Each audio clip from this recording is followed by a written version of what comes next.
Walaupun kini kita sedang mendepani COVID-19 dan ada yang terpaksa bekerja di rumah, ada juga sekolah yang terpaksa ditutup, akan tetapi pembelajaran ini tidak terhenti kerana pembelajaran boleh saja berlaku di mana-mana asal ada kemahuan, di situ ada jalan. Dan hari ini kita nak bercerita mengenai pendidikan sepanjang hayat bersama UMC SET.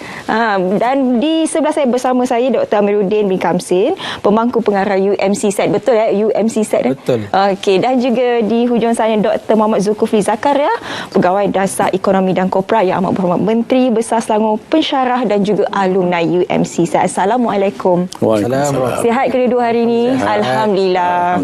Baik, bila kita bercerita mengenai pendidikan sepanjang hayat UMC SET, apakah sebenarnya program ini? Okey. Pertama kali saya bagi pihak Universiti Melaya, UMC SET ingin mengucapkan ribuan terima kasih kepada RTM kerana sudi menjemput kami untuk bersiaran pada pagi yang mulia ini. Jadi saya ingin menerangkanlah sikit tentang pembelajaran sepanjang hayat di Universiti Melaya. Dari konsep pembelajaran sepanjang hayat ini, kita menekankan dari sudut aspek di mana pelajar-pelajar tak kira dari sudut kategori SPM ataupun mereka sudah mempunyai ijazah dan sebagainya, kita hendak menggalakkan golongan-golongan ini terus menimba ilmu dan meningkatkan kemahiran dan pengetahuan mereka dalam pelbagai bidang.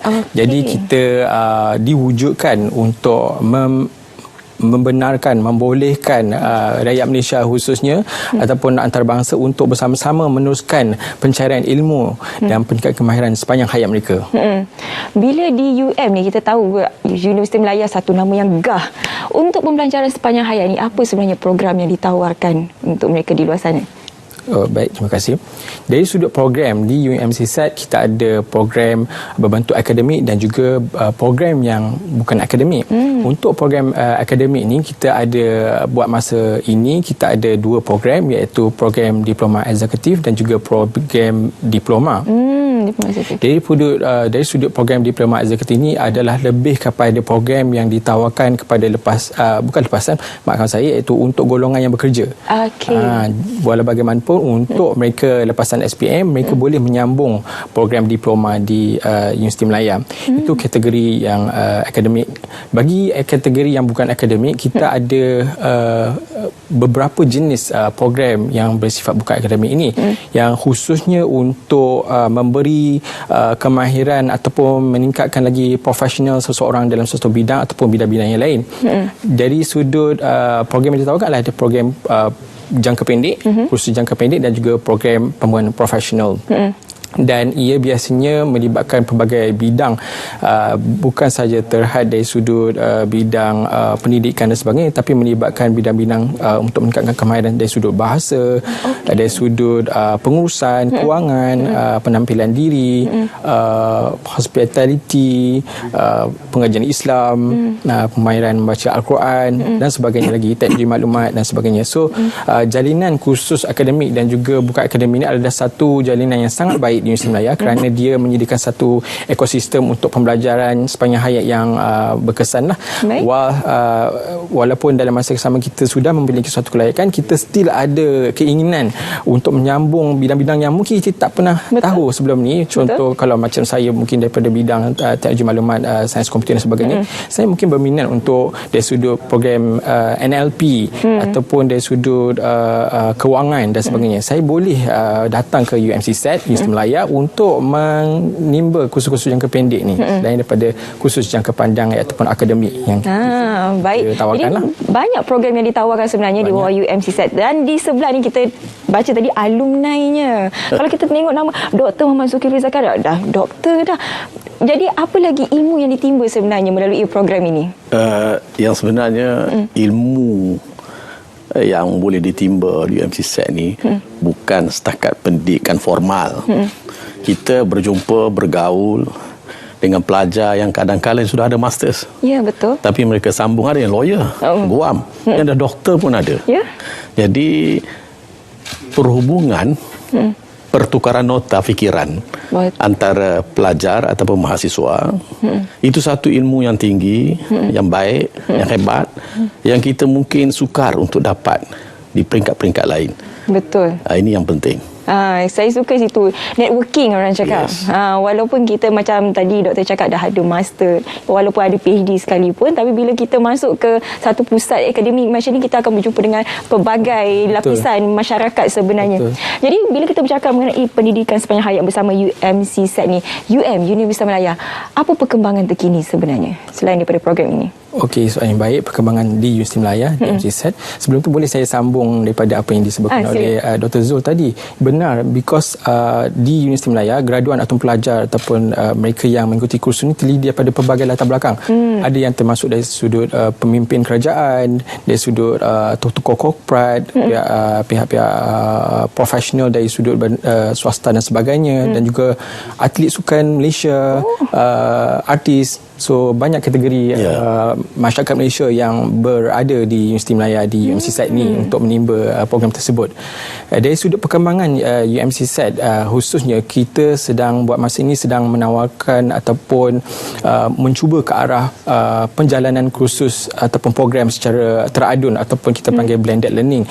So dari sudut perjalanan blended learning ataupun teradun ni, kita hendak menerapkan konsep di mana pelajar ataupun mereka yang mengikuti kursus program kami boleh mengikuti secara bersemuka, dan dalam masa yang sama mereka juga ada satu kemudahan untuk mengikuti kursus secara dalam talian. Jadi ini memudahkan kepada mereka yang mempunyai rutin harian yang agak sibuk untuk mengikuti kursus program yang ditawarkan. Jadi kami sedang buat masa ini sedang ke arah tersebut, dan juga buat masa kini juga program-program kami dijalankan secara online, selaras dengan kehendak kerajaan yang telah diwarakan baru-baru ini. Dan jadi di samping itu juga kami sedang membangunkan ataupun merancang untuk menjalankan program secara micro credentials, dan juga kita panggil open and distance learning, program jarak jauh. Ini ada kaitan dengan pembangunan platform yang kita gunakan, teknologi yang kita gunakan untuk menyampaikan pengajaran dan pembelajaran yang berkualiti dan berkesan, dan interaksi yang efektif antara pengajar dan juga pelajar yang berkenaan. Baik, bila kita bercakap mengenai pusat atau pengajian ini, ada banyak pilihan lain di luar sana. Bila kita nak memilih sesuatu tempat, pastinya kita akan melihat apakah pencapaian tempat tersebut sebelum-sebelum ini. Jadi bagaimana sebenarnya dengan Universiti Malaya pencapaian sehingga kini? Universiti Malaya di sini untuk UMCSET kami telah ditubuhkan sejak 1998, dan kini telah melahirkan lebih daripada 23,000 orang graduan. Itu jelas menunjukkan bahawa reputasi kita sebagai penyedia program sepanjang hayat pertama di Malaysia amat berkesan dan amat menarik perhatian golongan rakyat Malaysia dan di luar sana, di luar negara untuk datang sambung belajar di Universiti Malaya. Jadi dari sudut Universiti Malaya itu sendiri, dari sudut nama jenama yang dikenali di dunia, di mana kita di peringkat dunia dalam kelompok 60 yang terbaik di dunia, telah meningkatkan lagi semangat ataupun aspirasi rakyat Malaysia untuk datang ke Universiti Malaya, di samping dari sudut program-program yang berkualiti yang sentiasa dikawal selia oleh jawatan kuasa kualiti di peringkat Universiti Malaya dan di UMCSET sendiri. Dan kita tahu bahawa semua program akademik khususnya adalah program yang berakreditasi, yang diiktiraf oleh MQA, dan kerangka program yang dijalankan itu adalah memenuhi standard MQF. Dan dalam masa sama untuk saya highlightkan juga ialah dari sudut pengiktirafan JPA juga terhadap program-program akademik kami, dan ini amat memberi peluang dan kelebihan kepada mereka yang telah memiliki kelayakan daripada di Universiti Malaya ini untuk dinaikkan pangkat dan sebagainya, tanpa menyambung pelajaran di peringkat yang lebih tinggi dan sebagainya. Itu kata-kata daripada pihak pengurusan UM. Kita nak bertanya testimoni sendiri daripada alumni UMCSET. Bagaimana, apa sebenarnya keunikan dan juga kelebihan yang ada pada UMCSET sehingga doktor memilih UM untuk meneruskan pengajian ini? Saya sebelum join UMCSET ni, maaf campur bahasa Inggeris. Boleh. Sebab dah travel banyak dalam dunia. So dia mempunyai, kita ada UMCSET ni ada golongan pensyarah yang very experienced. Very experienced. Maaf, termasuk saya lah. Okay. Dah nak kalah tu. Daripada industri, asal pada industri. So anyway, pensyarah kita akan punya pensyarah 100%. Itu syurga namanya. Tetapi di dunia kita ada pensyarah majoritinya yang berpengalaman daripada industri, berbagai industri. Ini yang penting. Kedua, maksud saya ialah jenama. Saya ke Australia, saya you came from Muslim Melayu? Yeah, I know them. Disebut I know them. Pergi ke Jepun, Muslim Melayu, I know, been there. Jadi dia faham. Betul. Dengan erti kata lain, jenama yang ada di Universiti Malaya itu sudah harum di mana-mana kerana kehebatan dia. Dan UMC attach to Universiti Malaya, bersama Universiti Malaya. Jadi pengenalannya mudah kepada masyarakat antarabangsa ketika kita nak sambung belajar masters or doctorate in the future. Bila tadi bercakap doktor sendiri pun pensyarah, boleh tak kongsikan sedikit latar belakang doktor sebenarnya? Siapakah doktor sehingga sanggup bersama dengan UMC ni? Okey, ini cerita rahsia yang terpaksa dibuka bagi. Korek sikit. Saya pelajar perubatan asal JPA Scholar. In fact, it was drop out. On almost the final year. So saya pilih antara beberapa universiti untuk sambung kehidupan kembali.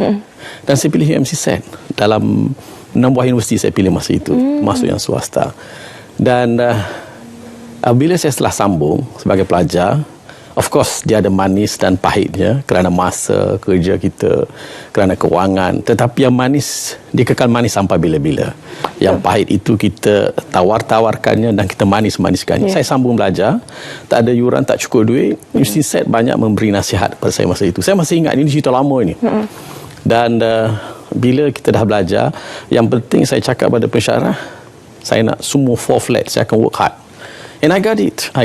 Wow. I got all 4 flats. Bagaikan mimpi di siang hari. Tetapi tak adalah hujan tengah hari.